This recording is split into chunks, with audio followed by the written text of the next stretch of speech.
Porque ya estamos en comunicación con Leandro Santoro, diputado nacional de Unión por la Patria. Leandro, ¿cómo estás? Alejandra Fernández Guía y Gerardo Puig te saludan. Hola, Ale, saludos a todos ahí. ¿Cómo estás, Leandro? Bueno, Bien. supongo que habrás escuchado las declaraciones de Milei, si no escuchaste el discurso, los recortes sobre lo que dijo de las universidades. ¿Qué te pareció? ¿Qué te parecieron esos dichos? ¿Por dónde arrancarías a responderle estas declaraciones en el acto de cambio de nombre del CCK? Me parece que son declaraciones que las hace solamente para los fanáticos, porque me cuesta creer en que gente racional y sensata, que incluso lo haya votado a él, pueda creer verdaderamente en los argumentos que esgrimió. Me da la sensación que habla para los fanáticos, que sobreideologiza esta pelea para tratar de justificarse, pero que en el fondo él no cree en la universidad, no cree en la universidad pública, no cree que el Estado tenga que cumplir un papel ni en la educación inicial, ni en la educación primaria, ni en la secundaria, ni en la universidad, porque tanto en la universidad con la ley de financiamiento que vetó, como con la eliminación del FONID, que es el Fondo Nacional de Incentivo Docente, se nota a las claras que él cree, como dijo en más de una oportunidad durante la campaña, que el Estado no tiene que cumplir ningún papel en materia de educación. ¿Y crees que es peligroso este discurso que puede desembocar? Tenemos que pensarlo en manera macro, ¿no? Con el presupuesto que Mm. reduce mucho la partida en educación, junto a estas declaraciones. ¿Corre riesgo el funcionamiento de las universidades en este contexto? De la educación pública en general, porque también en el presupuesto hay un artículo que elimina el piso de financiamiento para la educación, para la ciencia y la tecnología y para los colegios técnicos, Ujú. que era el piso del 6%.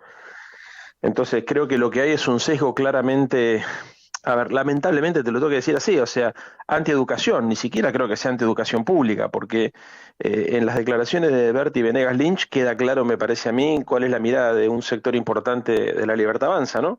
Ujú. Que no es obligatoria la educación y que los padres pueden elegir si mandan a sus hijos a trabajar al campo, un taller mecánico o a clase. O sea, es una mirada del siglo XVIII Sí. acerca de qué es lo que tiene, ni siquiera liberal, porque aparte, Ujú. bueno, ya todo el mundo lo debe saber, pero recordemos que fueron los liberales en la Argentina los que impulsaron la ley 1420. Sí, por supuesto, y además muy concentrada esa idea en que las universidades son únicamente la Universidad de Buenos Aires o las universidades más centrales, desconociendo que existen numerosas universidades en las provincias, en el conurbano, donde sí se ve mucho más esa idea de primera generación de universitarios, bueno, gente de sectores pobres, por supuesto, que llegan a la universidad, ¿no? Es mi caso, yo fui el primer graduado universitario de mi familia, me gradué en la Universidad de Buenos Aires, pero bueno, calculo que otros compañeros o amigos de gente del interior del país le habrá pasado lo mismo, garantizando básicamente un principio que es elemental, que es el de igualdad de oportunidades. O sea, la Constitución es clara. Tiene que haber igualdad de oportunidades y la Constitución además habla de la gratuidad de la enseñanza superior. Ujú. Ahora, Leandro, para intentar entender por qué Milei dice lo que dice, vos hablás de ese discurso sobre ideologizado que apunta a los fanáticos, pero hay un sector que evidentemente lo votó, que va a la universidad pública, que ha bancado sus propuestas de ir, obviamente esto entre comillas, contra la casta y demás, pero digo, ¿no pensás que hasta en términos de conveniencia política esto a Milei le juega en contra? ¿A dónde va con ese tipo de declaraciones? ¿Qué pensás? No, yo creo que en general improvisa, que ellos lo que hacen es miran la agenda del Partido Republicano de los Estados Unidos y van por esa línea. Entonces muchas veces se terminan enredando en problemas que no tenían y profundizando situaciones conflictivas que son absolutamente innecesarias. Entonces me da la sensación que la sobreactuación del fiscalismo, la lógica esta de que el equilibrio fiscal a cualquier costo, y me banco todas porque además yo soy un presidente que tiene coraje, entonces si la sociedad dice que hay que ir en una dirección, yo me banco ir en otra. Es una sobreactuación que de alguna manera lo que hace es tratar de disimular su debilidad conceptual, que es que no tiene un proyecto de país en la cabeza. Entonces, él cree que haya un sector de la prensa y de la opinión pública que le diga, no, Javier, por ahí no, es motivo suficiente para hacer lo contrario, porque en definitiva eso lo fortalece frente a otro sector de la opinión pública que ve a un presidente que tiene decisión. Pero la verdad que es un delirio, porque tanto con esto como con lo de los jubilados, pensé que debería ser un poco más sensible a lo que le está pasando a la gente, porque, viste, son son los extremos de la vida, ¿no? Cuando recién arrancás y cuando estás llegando al final de tu vida, digamos. Ahí el Estado tiene que tener un papel claro, ¿no?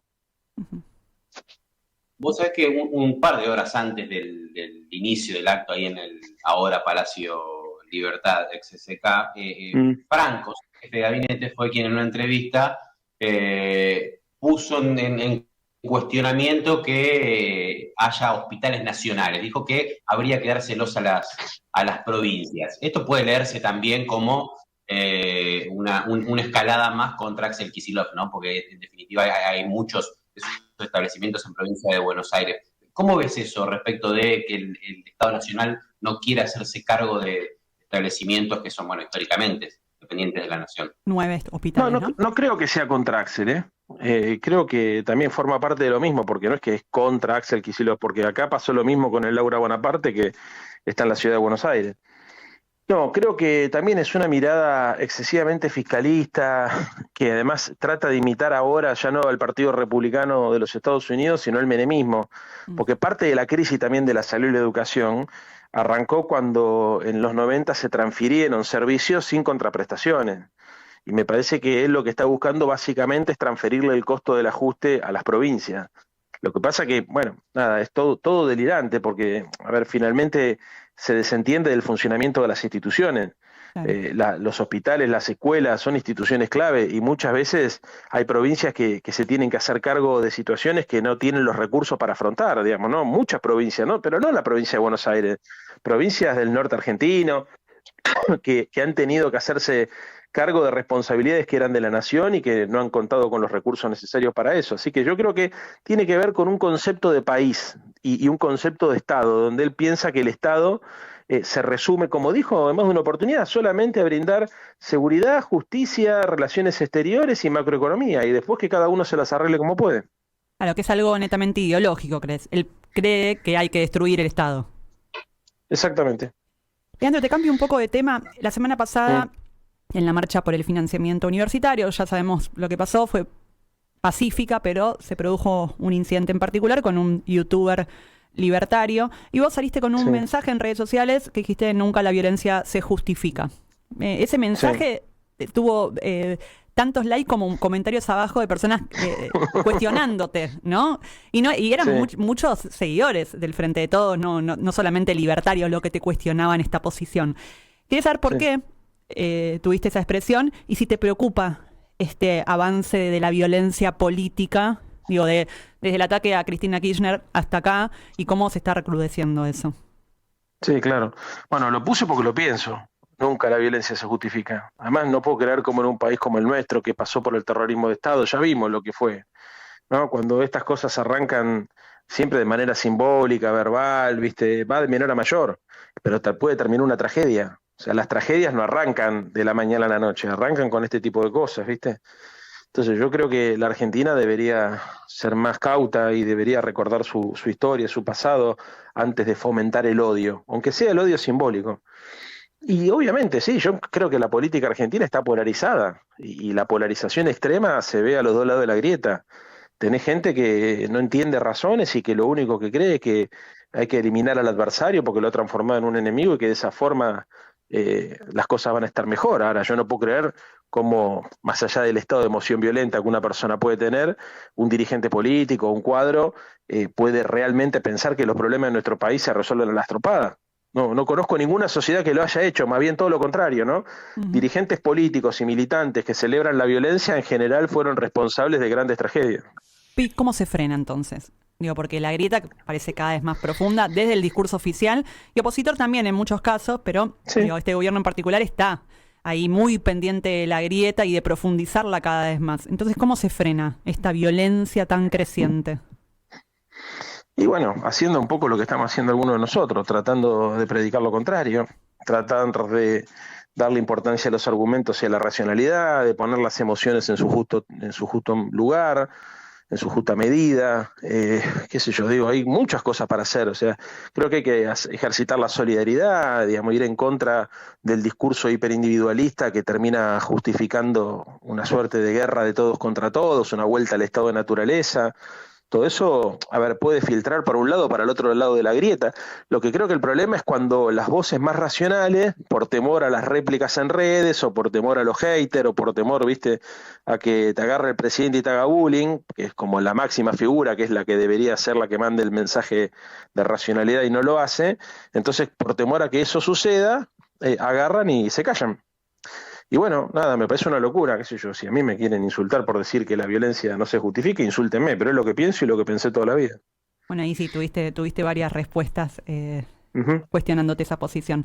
Leandro, te cambio de tema. Estuviste en estos días en Caballito. Estás visitando Sí, barrios porteños ahí los fines de semana. Y me gustaría saber qué te dicen los militantes. ¿Qué ven de este gobierno? ¿O cuál es el reclamo principal con el que se te acercan? sí, pero depende del barrio. Mira, hasta ahora yo he recorrido 4 barrios, voy a hacer los 48. La ciudad tiene 15 comunas, pero 48 barrios. Y Ujú. trato que no vengan militantes. O sea, de hecho, nosotros le Ajá, pedimos a nuestros compañeros, sacando un grupo de 10, 15 que me acompaña, ¿viste? Para preparar la logística y todo, que no vengan. Y en cada barrio encontré cosas diferentes. O sea, en Caballito, por ejemplo, a pesar de todo, encontré un estado de optimismo mayor de la que encontré ayer en Valvanera, donde la gente se me ponía a llorar. claro. Literalmente se ponía a llorar. O sea, entonces no la podés creer, porque la verdad que hay sectores sociales, es una Argentina dual, hay sectores sociales que todavía aguantan, clase media, media alta, y tenés sectores sociales que están desesperados. Gente que te dice, yo no puedo pagar la factura de gas porque además ya tengo un plan de pago del anterior, o que te dicen que ven que la gente en situación de calle, viste, ocupa cada vez más el barrio y no saben cómo ayudarla. Es muy raro lo que está. A ver, no es raro, hay muchos contrastes, ¿viste? Estuve en Soldati, por ejemplo, y en Soldati los reclamos tienen más que ver con la realidad barrial. Ahí el Ujú. Estado de la ciudad es responsable de que no haya frecuencia de bondi o que no haya obras de infraestructura elementales. Viste, que cada barrio tiene su propia realidad, o sea, todo el mundo está atravesado por la angustia de la crisis económica, pero no es lo mismo vivir en Caballito, que estás a 2 cuadras del subte A y llegás a todos lados, que vivir en Soldati, que tenés una sola línea de colectivo que te lleva para el microcentro. Pero en todo caso no se reduce al norte-sur, digamos. Después los barrios tienen sus No, no, ni en pedo. particularidades. No, no, no, no, no, no, no, no. A ver, por supuesto que la avenida Rivadavia divide en muchos aspectos la ciudad de Buenos Aires, pero cada barrio tiene, a ver, me parece que la gente en realidad, eh, lo que está pasando hoy, si querés una cosa en común que yo estoy viendo es que se están agudizando los problemas de salud mental, Mm, porque la salud mental en términos amplios, ¿no? O sea, sí. ansiedades, angustia, que tiene mucho que ver tal vez con la sensación de que las personas tienen muchos frentes abiertos al mismo tiempo. Entonces, viste, qué sé yo, por ejemplo, tener que sea un quilombo llegar hasta el laburo, ¿no? Viajar mal hasta tu trabajo y que al mismo tiempo la guita no te alcance y que tengas que pensar en cambiar al pibe del colegio. Y son muchas cosas y no sabes por dónde termina saltando la térmica de la gente, ¿viste? Del estado de ánimo, porque son muchos problemas abiertos todo el tiempo. ¿Viste? Y si vos estás más o menos bien, seguro que tenés un familiar, un amigo que le está pasando mal, ¿viste? Y es muy angustiante. Yo lo que estoy notando es que ahí no se está viendo, no se está percibiendo el efecto emocional y psicológico de esta crisis. Eso me parece que no se está viendo. Por eso el presidente celebra con asado cuando veta la ley del veto a los jubilados, ¿no? Porque no lo percibe, no percibe el daño que está haciendo. Leandro, y con respecto al rol de la oposición y esta idea de empezar a construir una alternativa ya de cara a 2025, al menos en legislativas, elecciones de medio término, Cristina dio un paso importante, es verdad, en el marco de lo que es la interna del PJ, pero bueno, como una herramienta sabiendo que puede ser la gran armadora de todo ese espacio que junte al peronismo y otras fuerzas. ¿Vos cómo lo ves a ese primer paso que da Cristina? ¿Te entusiasma, no? ¿Cómo lo estás leyendo? No, con mucho respeto, porque básicamente yo no soy afiliado al PJ, entonces trato de no opinar sobre la interna ni del radicalismo ni del peronismo, ¿no? La semana pasada me preguntaban por Cristina y me preguntaban por la interna de la provincia de Buenos Aires, que terminó en escándalo de la UCR. Claro. Y entonces a los compañeros periodistas les decía, excúsenme de tener que opinar sobre la interna de otro partido, porque si bien la tentación de politólogo muchas veces me llega a hacer análisis, la verdad que no corresponde. Yo creo que la oposición se tiene que organizar más allá del peronismo, obviamente, que el peronismo es un actor central y que sin el peronismo es imposible construir una alternativa a Milei. Pero creo que la verdad que hay sectores que no son kirchneristas, y que se me ocurre el esquema de Pichetto, por ejemplo, que tiene de todo ahí adentro, ¿no? En ese bloque, o sectores que tienen que ver con el radicalismo más nacional y popular, que tienen que tener una actitud coordinada en el Parlamento para evitar abusos, ¿eh? Eso es lo primero, antes de pensar en armados electorales. Qué sé yo, digo, hay cosas que están pasando ahora con este presupuesto, yo espero que tengamos la capacidad como para ponernos de acuerdo y corregir algunas cosas, como esto que les contaba, estos artículos que les contaba que ponen límites a la inversión en educación, o que de alguna manera, viste, blanquean la idea de financiar las universidades públicas. Primero desde ahí, y después electoralmente, el año que viene son 24 elecciones distintas. Nosotros trabajaremos en la Ciudad de Buenos Aires, yo más adelante veré si soy candidato y si soy a qué cosa, pero lo que tengo claro es que voy a militar toda la vida y que quiero construir acá en la Ciudad de Buenos Aires una alternativa tanto a Jorge Macri como, tanto a la familia Macri como a Milei, y para eso se necesita mucho diálogo, escuchar a todo el mundo, poca soberbia, mucha humildad, y tratar de encontrar comunes denominadores para devolverle a la Argentina y a la Ciudad de Buenos Aires un sendero lógico y razonable de crecimiento. Ahora, independientemente de las internas y de lo que vaya a pasar en cada espacio, Leandro, ¿a vos te ilusiona la posibilidad de que el enfrentarse a las políticas en Milei pueda permitir un gran espacio, digamos, opositor? ¿O pensás que en definitiva las discusiones van a terminar siendo, como lamentablemente ha pasado a lo largo de los años, mucho más acotadas y por partidos y en definitiva también hasta por cargos?